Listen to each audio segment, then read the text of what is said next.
So, in our last class, we learned about the motion of a charged particle in an uniform electric field. So, in this class, we will be learning the last topic of this chapter, that is charged particle in a constant uniform magnetic field.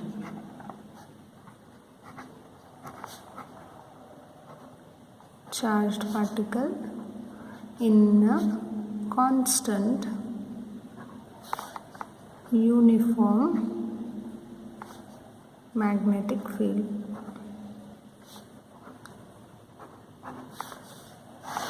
So this is again last topic of this chapter.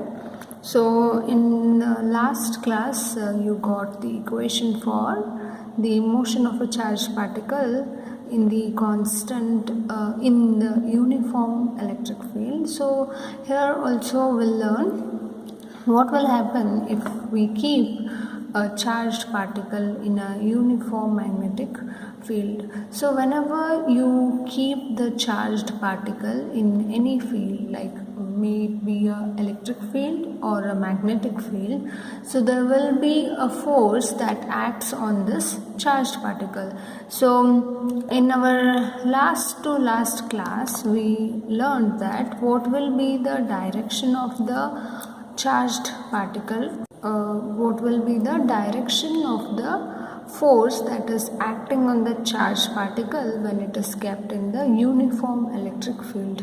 And this direction of force is dependent on what kind of charge that we are keeping in the field, electric field. So let's suppose if we keep the positive charge in an electric field, so the force will be, the direction of force will be along the direction of the electric field.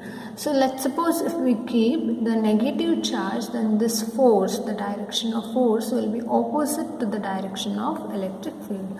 So this we understood in our previous lectures. So today we are going to learn what will happen if a charged particle Q is kept in a uniform magnetic field. So in an uniform magnetic field B, so what will be the direction of the motion of this charge, or what will be the velocity or acceleration of this charged particle? So let's suppose you have a charged particle Q.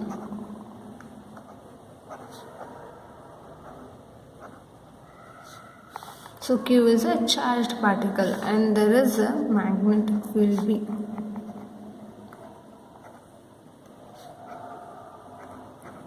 So if this charged particle is kept in the magnetic field, then this charged particle will experience a force, and that force, equation for that force can be written as F is equals to Q multiplied by V cross B, just V cross B.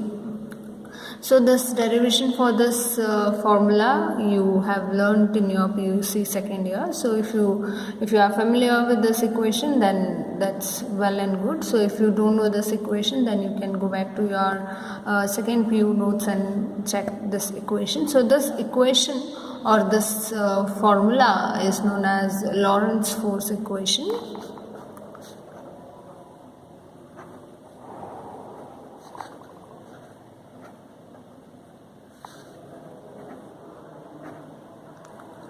And this equation can also be written as F is equals to QVB sine theta. So this V here represents the velocity, V, as I said, it is a magnetic field, and this theta is the angle between V and B. Theta is the angle between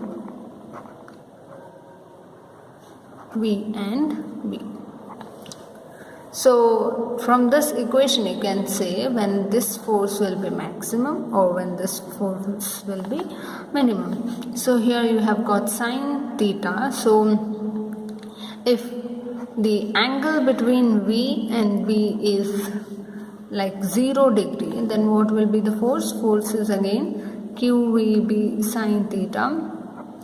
So we can write QVB sine 0 degree, sine 0 is 0. So whole term will be 0. The force that is acting on the charged particle is 0 Newton. So when an angle between velocity of the charged particle and the magnetic field is 0 degree, then force that is acting on the particle is 0 Newton. So if the angle between V and B is 90 degree, then I can write F is equals to QVB sine theta, and F will be what? QVB sine 90 degree. So sine 90 degree is 1, so you can write QVB multiplied by 1, so that gives F is equals to QVB. So when the charged particle or the velocity of the charged particle is perpendicular to the magnetic field, then there will be a finite force that is acting on the charged particle, and that force is equals to QVB. So this is the magnitude of the charge, magnitude of the force that is acting on the charged particle. So this is a brief introduction, introduction to the Lorentz force. Now let us understand the different points in the charged particle which is kept in a constant uniform magnetic field. So we wrote Lorentz force as F is equals to QV cross B. So this is a cross product. Hope you know what is cross product and what is dot product of two vectors. So this is what? This is Lorentz force. But from Newton's second law, we know that F is equals to ma. From Newton's second law. So we know that F is equals to ma. So now let us equate these two equations and find what is the acceleration of the particle when it is kept in a uniform magnetic field. So Q V cross B can be written as ma, and we need acceleration. So Q V cross B is equals to A, which is divided by m. So this is the acceleration of the particle. So A is equals to QV cross B divided by m. So this is the acceleration of the charged particle when it is kept in the uniform magnetic field. So here, if you observe, acceleration of the particle is dependent on the charge of the particle and the cross product of velocity and magnetic field, but the acceleration is inversely proportional to the mass of the charged particle. So that means if the mass of the particle increases, then acceleration of the particle will decrease. So vice versa. So if acceleration is less, then we can say that the mass of the charged particle is more. So A is equals to Q into V cross B divided by m. So here A is also a vector quantity. So acceleration has got both magnitude and direction. So I have written arrow mark on top of the acceleration. So here V is velocity, V is magnetic field. So according to this equation,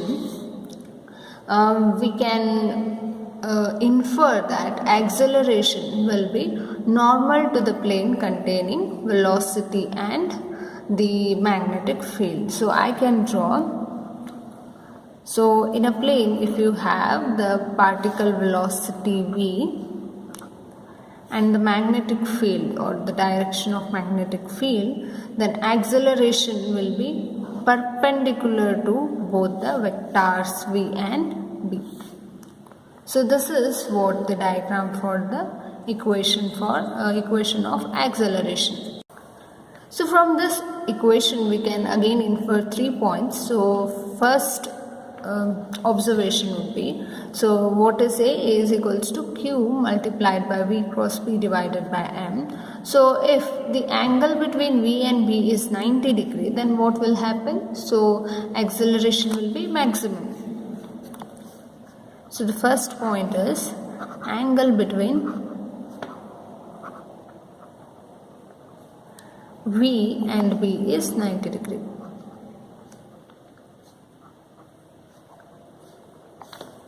So then what will be acceleration? A is equals to Q into Vb sine theta divided by M. So Q Vb by M. So this is the maximum acceleration.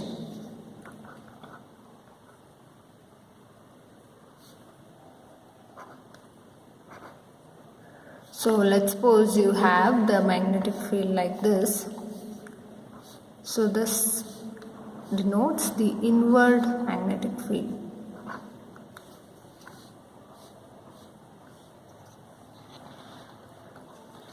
And now you have a charged particle here which is moving perpendicular to the magnetic field. So this magnetic field is in the inward direction.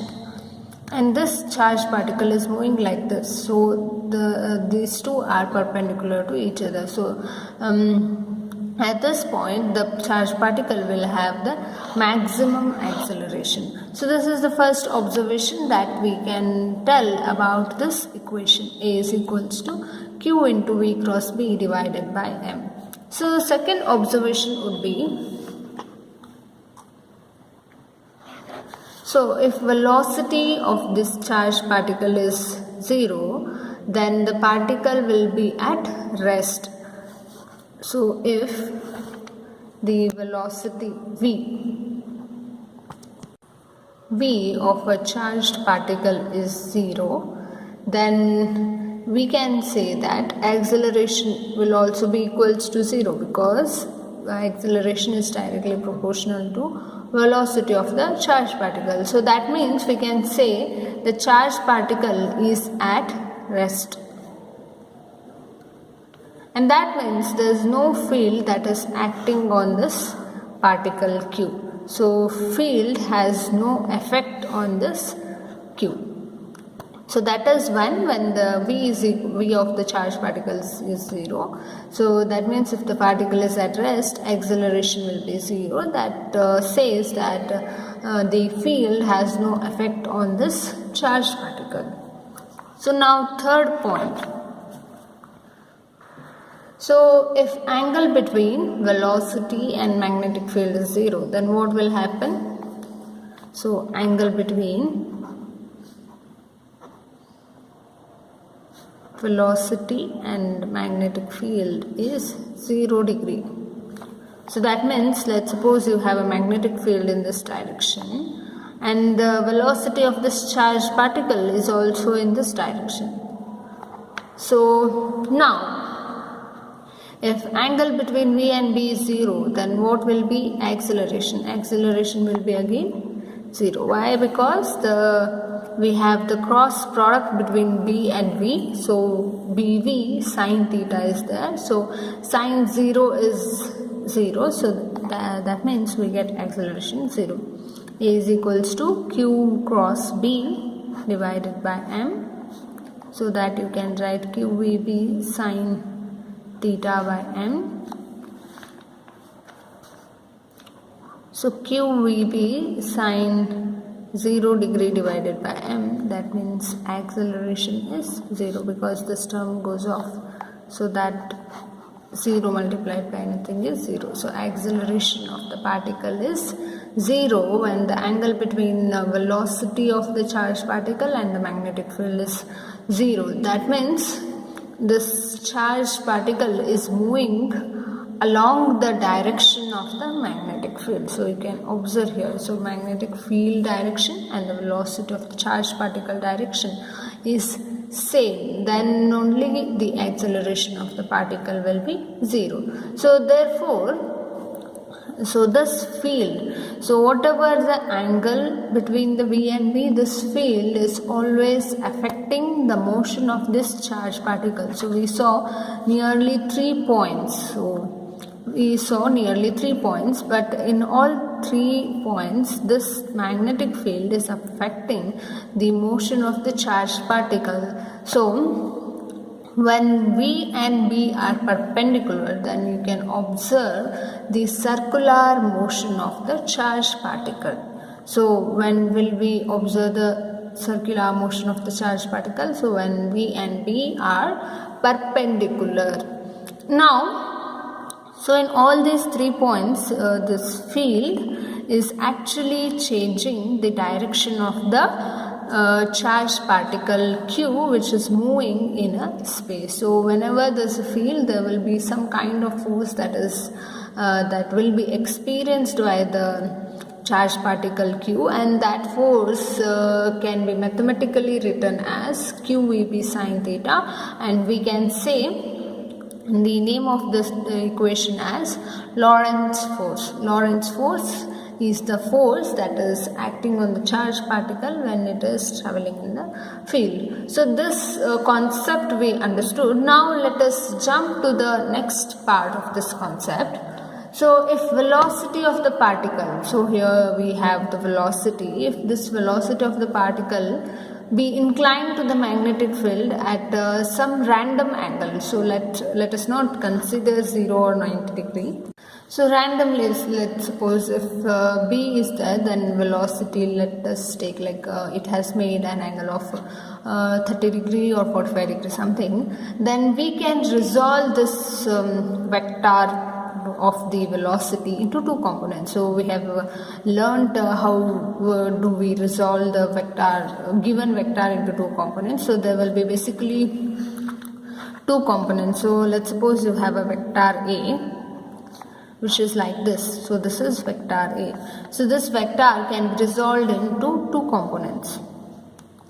So x component and y axis. One component which will be along x axis and other component will be along y axis. So this is a vector A. So there is an angle that is theta, which is made by an vector A with the x axis. So this component of A along the x axis can be written as A cos theta, and the component of vector A along the y axis can be written as A sin theta.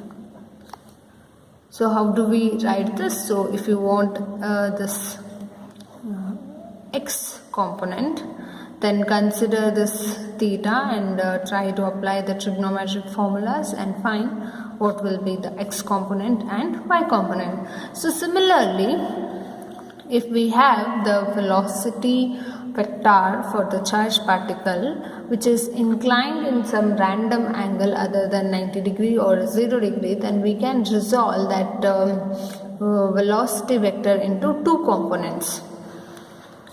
So let's suppose you have the vector v. So now this vector can be resolved into 2 components. So one will be along x-axis, one will be along y-axis. So x-axis component, so let's suppose, let us name the x-axis component as v1 and y-axis component as v2. So you have 2 components for the velocity vector, so that is v1 and v2. So v1 and v2 are the components of the vector v, and these v1 and v2 are perpendicular to each other. And now let's suppose there is a magnetic field which is in this direction. So that means you have the velocity vector component v1 and b along the same direction. So that means v1 is parallel to the magnetic field b, but you have the vector v2. So this v2 is perpendicular to the magnetic field b. So this v2 component of v is perpendicular to b, and v1 component of v is parallel to b. So now you have 2 vectors. So now if you take the cross product of v2 and b, since they are perpendicular to each other, so cross product of V1B will be 0, cross product of V2B will be some finite number. So if you take cross product of V2B, then there will be the acceleration. So the cross product of V2B is not equals to 0. So cross product of V2B will give you the acceleration, and the direction of the acceleration will be upward direction. So that means the charged particle which is kept in the magnetic field B will experience the force and travel or move in the circular path. So there will be the circular path which is created by the charged particle when it is kept in the magnetic field B. So magnitude of this force on the particle will be magnitude of the force on the particle will be equals to what? Q V2B. We are considering only the second component of the velocity vector, that is V2. So if the particle is moving in a circular path, then there will be the centripetal force. Centripetal force is the force that is experienced by the charged particle which is moving uniformly in a circular path. So if there is a circular path, then there will be centripetal force. Centripetal force can be written as mv square by r. So in centripetal force or in centripetal motion, the acceleration of the particle will be directed towards the center of the circle. So if you have the circular motion of the particle, so take any particle. So let's suppose there is a car which is moving in a circular path. So this is not correct. So you have a particle which is moving in the circular path. So the radius of this circle is, let's suppose, be r. Now if this has to move in the circular path, the velocity vector or the velocity of the particle should change at every instant of the path. So at every instant, if you draw the velocity vector, so that will be in this direction. So in this direction, so the velocity vector will constantly change. So let's suppose if this is velocity of the particle, or if this is the direction of the velocity of the particle, then the acceleration will be in this direction. So this is what the uniform circular motion be, and the force will also be in this direction. So from this we can write, so centripetal force Fc is what? mv square by r. So r here means the radius of the circle, v is velocity of the particle, and m is the mass of the particle. So mv square by r is the centripetal force. So we also wrote the force for the particle which is kept in the uniform magnetic field, so that we wrote as qv2b. So if we equate these two equations, equation 1 and equation 2, then we get, from equation 1 and 2, we get mv square by r is equals to qv2b. Now we need the radius of the circular path, because we need to understand so at what extent this charged particle can move away from the field. So if I want to write what is r will be what? R will be mv square. So mv square by qv2b. So here 1v will get cancelled. R is equals to mv divided by qb. So this mv divided by qb will give you the radius of the circular path that is done by the charged particle. So this is called the gyro radius.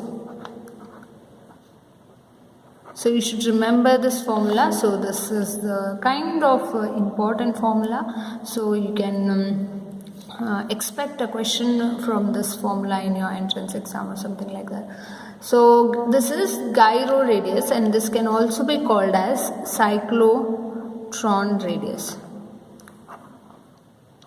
So if you know the formula, then you can directly solve the question. So try to understand the concept and try to remember these small formulas that would help you to really score well in your entrance exam. So I have seen few question papers where in the last question based on the gyro radius or cyclotron radius. So this is the formula: R is equals to mv divided by qb. So this gives you the radius of the circular path. So if you observe, the radius of the charged particle which is moving in the uniform magnetic field is directly dependent on the mass of the particle and the velocity of the particle. So if velocity is more, radius will be more. If mass of the particle is more, radius will be more. So this R is inversely proportional to the charge and the magnetic field.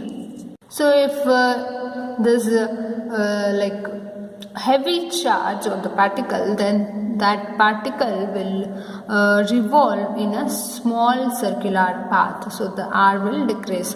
So likewise, if you have the greater magnetic field, then also the radius of the charged particle will be small, because this field will dominate over the motion of the charged particle. So at that point you will have the radius of the charged particle as smaller compared to the small field.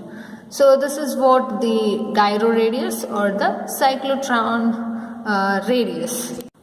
So now you saw that if you have the velocity vector, then you can resolve that into two components. So let's suppose you have a magnetic field in this direction. So now if we keep a charged particle q here, and the velocity of this particle can be resolved into two, and the first here will be v1. So v1 will be parallel to b and v2 will be perpendicular to b. So that means, with the time this v1 remains constant, but v2 changes its direction. So v1 is along the magnetic field and v2 is perpendicular to the field. Since it is perpendicular, this has to change its direction at every instant. So this combined effect of v1 and v2 will give you the helical motion of the charged particle. So the helical motion will be something like this.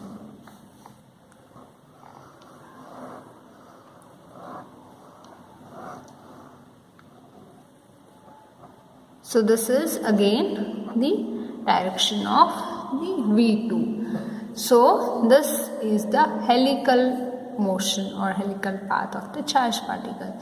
Suppose initially if v2 is 0, then particle would be in a direction perpendicular to the field, hence it can show you the circular path. So for this we can also try to find the angular velocity.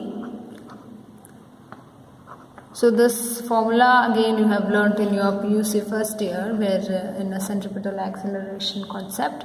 So omega is the angular velocity, and that can be written as v square by r. So v for the equation of v, we can write from the last equation, v2 can be written as qbr by m. So omega will be what? Omega is qb by r by m divided by r whole square. So here one r and one r will get cancelled. What remains is omega is equals to qb by m whole square multiplied by r. So this is not v square by r, this is just v by r.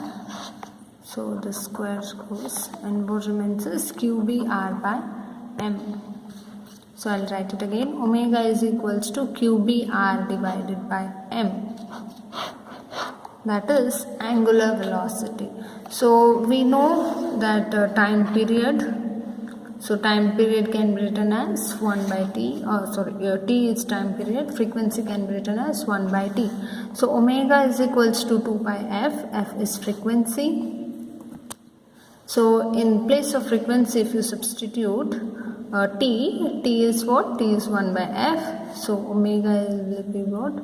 2 pi multiplied by 1 by t. So that means omega is equals to 2 pi divided by t. So if you need t, then you can write t is equals to 2 pi by omega. So we found what is omega in our last equation. Substitute that in the t equation. 2 pi divided by omega is QBR divided by M. So that is 2 pi M divided by the QBR. So this gives the time period revolution of the particle. So if you need the frequency, that is number of revolution per second of the charged particle in the magnetic field, then you can write F is equals to 1 by T, that is QB. Again this should be not no R here.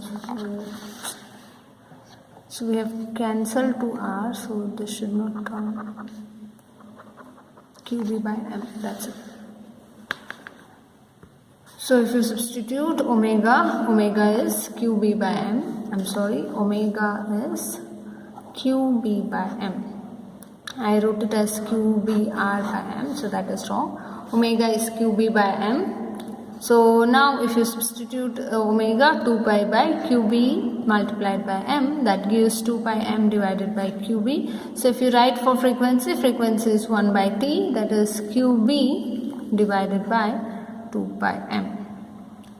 So this gives you the gyro frequency or the cyclotron frequency. F is equals to QB divided by 2 pi M.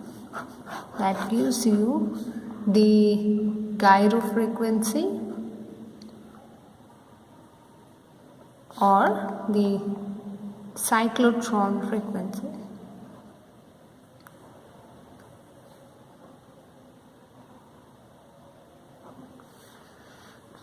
Gyro frequency F is equals to QB divided by 2 pi M. We also saw gyro radius, that is MV divided by QB. This is gyro radius, or that can also be written as cyclotron radius. So now we learned what is gyro frequency and gyro radius. So now let us understand what is the pitch of the helix.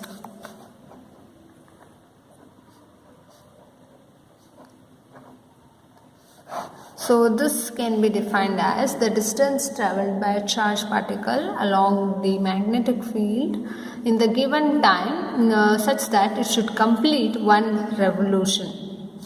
So this can be written as V cross D. So this again 2 pi M V1 divided by QB.